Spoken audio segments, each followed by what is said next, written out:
Happy Wednesday, folks. Here we're talking about the latest Detroit Lions news and rumors for you folks today. In this video, we're going to break it all down. A lot to talk about with Amon-Ra St. Brown from the Netflix special receiver, as well as he was doing a podcast talking about the player he dislikes the most, how he's going to savage. That player responded, and yeah, we got a nice little rivalry going on here. Kerby Joseph was dealing with significant injury last year, but he's feeling better. He speaks.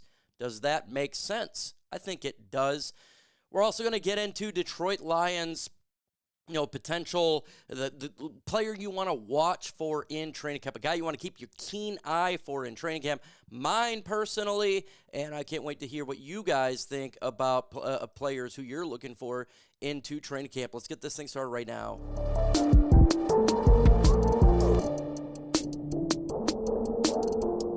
Rise up, Detroit Lions fans, and smash that like button. The more likes we get, the more chances this video gets pushed out there. Look, it's easy to do, so you hit the like. It helps me out. Let's start with Kerby Joseph because he was on an interview on the NFL. He says, "That hip ain't nothing," Joseph expressed. "Last year I played through injury. It was there. I feel 10 times better now, so I just can't wait to get out there and win." Kerby Joseph somewhat had a different type of year last year, right? He wasn't as good as the year before, and this makes sense. It really, really does. He continues on. When you get to thinking about tackling, you get a little timid, yes, and I don't like playing timid. At ultra-aggressive Kerby Joseph, I feel like for me, I'm kind of going just to tackle how I always tackling, just to get them down however happens. Whatever happens, happens. I'm not going to take it too much about it. If I see the ball, I'm going to make a ball play. And look, Kerby Joseph was dealing with significant injury last year, and it makes total sense now. There was really good times he made plays, and there was times that you were just like, ooh, a little bit slow.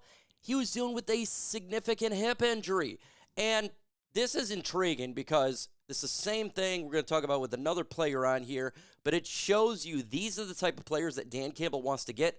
People that, if you get kicked down, you get back up, right? You got to play through injury sometimes, and this, I think, why we got rid of DeAndre Swift and why the type of players they're focusing now is more football players and guy who could deal with injuries because, let's face it, in the NFL, you're going to get dinged up, and he was playing through injury.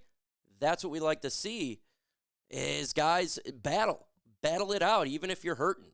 So that's very interesting. It makes a lot of sense. But I got a question for you. Do you worry about Kerby Joseph's health right now? Why for yes and for no?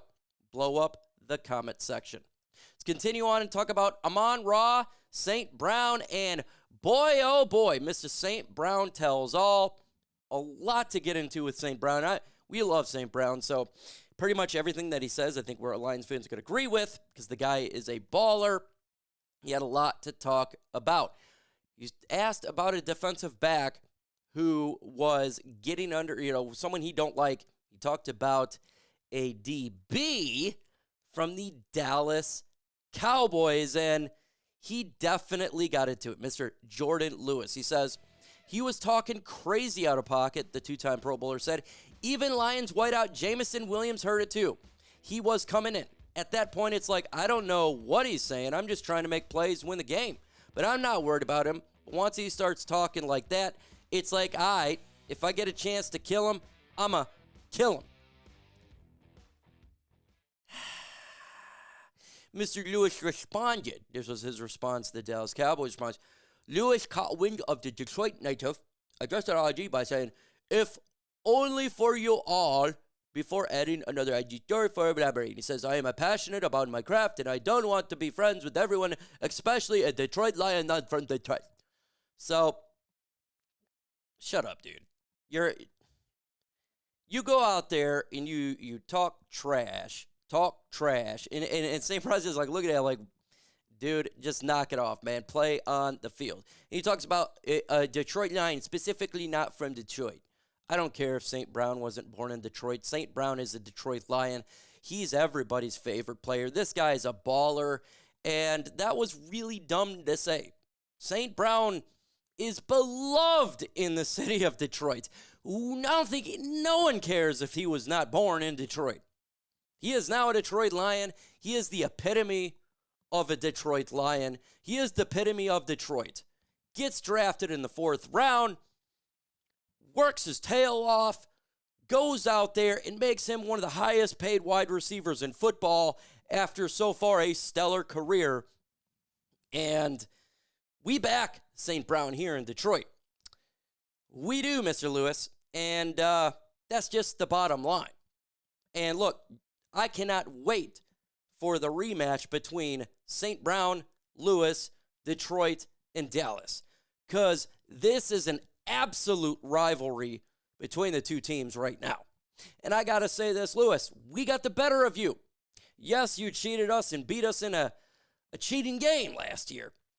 You got smashed in the first round of the playoffs by the Green Bay Packers. We got to the NFC Championship game.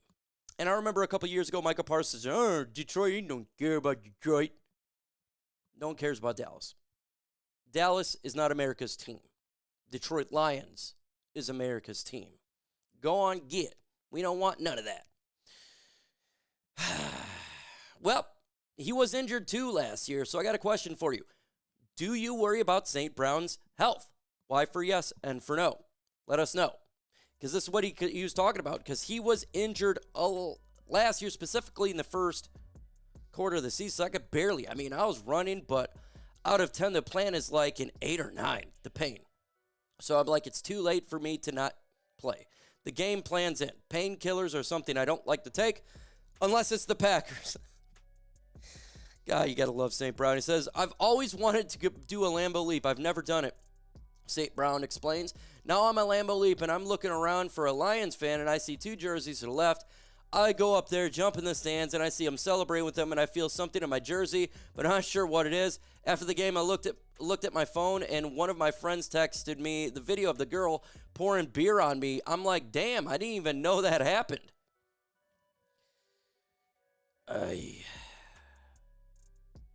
The Packers fan base just is annoying. But I could say this. St. Brown is an absolute stud and a certified G and a legit beast. He plays through injuries, and you know he's hurting. You know he's hurt. You could see his face. He was talking about the pain was a 9 out of 10. And he hates taking painkillers, but he did it to beat the Packers. And he did that Lambeau leap. You got to love St. Brown's ability to just deal with adversity and pain and never give up. The guy just continues to be an absolute monster for this football team in pain or in not. Imagine St. Brown in that game if he wasn't in pain. He probably could have did more. This is the game where he did that big old dive, did a flip into the end zone almost with the Jared Goff pass where nobody was around him. Man, oh man, St. Brown is an absolute monster. The sun god is the epitome of greatness. And that's the bottom line. We're going to be talking about a little bit here is who are players that we need to monitor in training camp. And a lot of players to go over that we could really pay attention to, right? I think defensively is going to be a big spot. The secondary, Terrion Arnold, Carlton Davis, Amik Robertson, Brian Branch, Kerby Joseph, Afutu Melifon-Wu. Who's going to be starting where? I mean, that's a lot of questions there. And on the defensive line, the opposite of Aiden Hutchinson. Who is going to show something? Now in training camp, you can do the pads, you can do the hitting.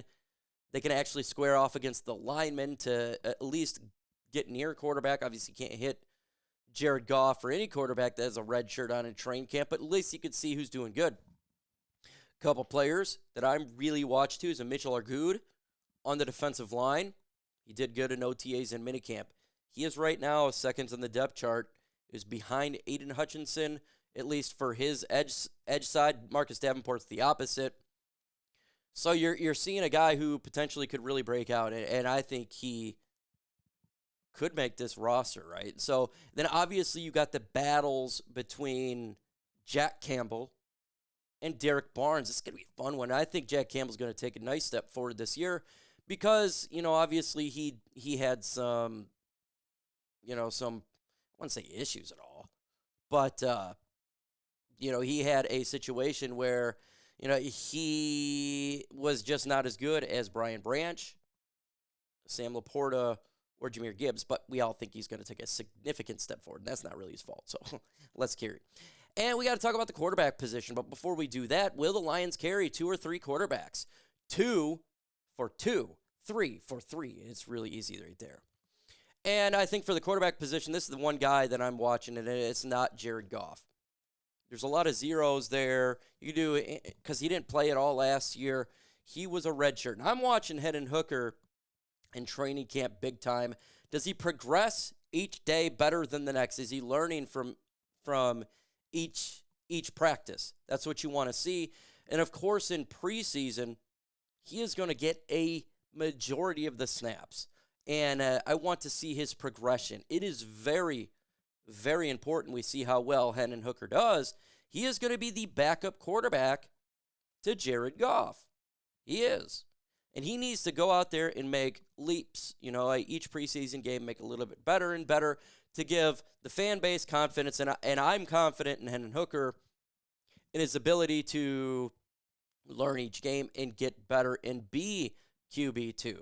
Because we need Hendon Hooker to take that next step. He is a 3rd-round pick. He's cheap, and this will help the Lions roster out. So that's what I'm watching for. Hendon Hooker is my number 1 player I'm watching for in training camp. But what about you? What player are you looking forward to watching a training camp? Is it secondary? Is it Jack Campbell? Is somebody else that I didn't mention? Let us know in the comments below. We're dropping videos every single day here. And again, we're getting really close to training camp. So you're going to want to hit that notification bell. Right now, I think 10% of my audience has it. Let's get to 12%. Smash that notification bell. With that said, folks, adios.